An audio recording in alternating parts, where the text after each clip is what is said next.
Pakistan Iran America के बीच एक बार फिर मीडिएशन करवाने की कोशिश कर रहा है। पाकिस्तान के आर्मी चीफ और chief of defence forces field marshal Asim Munir सोमवार यानी 24 अगस्त को ईरान की राजधानी तेहरान पहुंचे।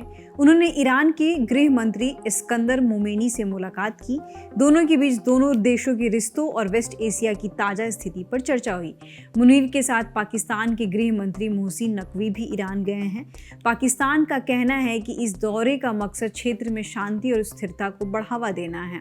पाकिस्तान के मुताबिक मुनीर का फोकस मिडिल ईस्ट में चल रहे संघर्ष का शांतिपूर्ण और स्थायी समाधान निकालने की कोशिशों पर रहेगा।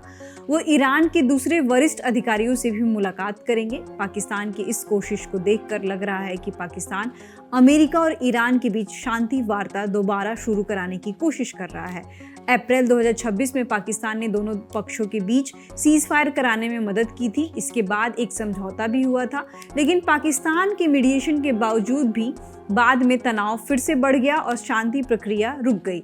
अब पाकिस्तान एक बार फिर अमेरिका ईरान के बीच बातचीत शुरू कराने की कोशिश कर रहा है। आपको जानकारी होगी कि अमेरिका और इजराइल ने 28 फरवरी को ईरान पर हमले किए थे। इसके जवाब में ईरान ने भी हमला किया। इसके बाद स्ट्रेट ऑफ हॉर्मुज में तनाव बढ़ गया और वहां से गुजरने वाले जहाज़ों की आवाजाही प्रभावित हुई और अभी भी ये मसला पूरी तरह सुलझा नहीं है। स्ट्रेट ऑफ हॉर्मुज ईरान के साथ साथ पूरी दुनिया के लिए बेहद अहम है, क्योंकि जनरल सिचुएशन में दुनिया की करीब 1/5 एनर्जी सप्लाई इसी रास्ते से गुजरती है और इसमें डिस्टर्बेंस के कारण तेल की कीमतों पर भारी असर पड़ा है। ईरान और अमेरिका के बीच तनाव अभी भी बना हुआ है।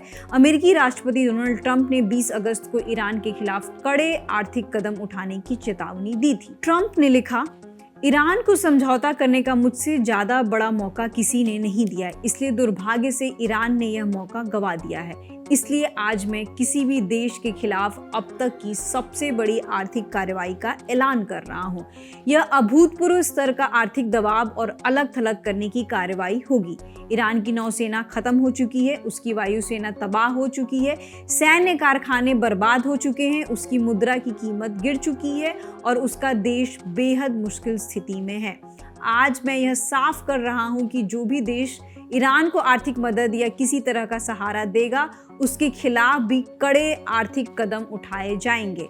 ईरान की तेल की तस्करी, पैसों के लेन देन, कैश ट्रांसफर, एक्सचेंज हाउस, जहाज़ों की रजिस्ट्रेशन और फर्जी कंपनियों के जरिए मदद तुरंत बंद होनी चाहिए।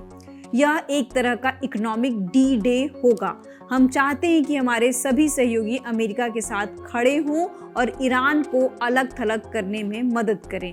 ईरान इस समय बेहद कमजोर स्थिति में है और ये ऐतिहासिक कदम उसकी अर्थव्यवस्था और दुनिया में आतंक फैलाने की उसकी क्षमता को बुरी तरह प्रभावित करेंगे।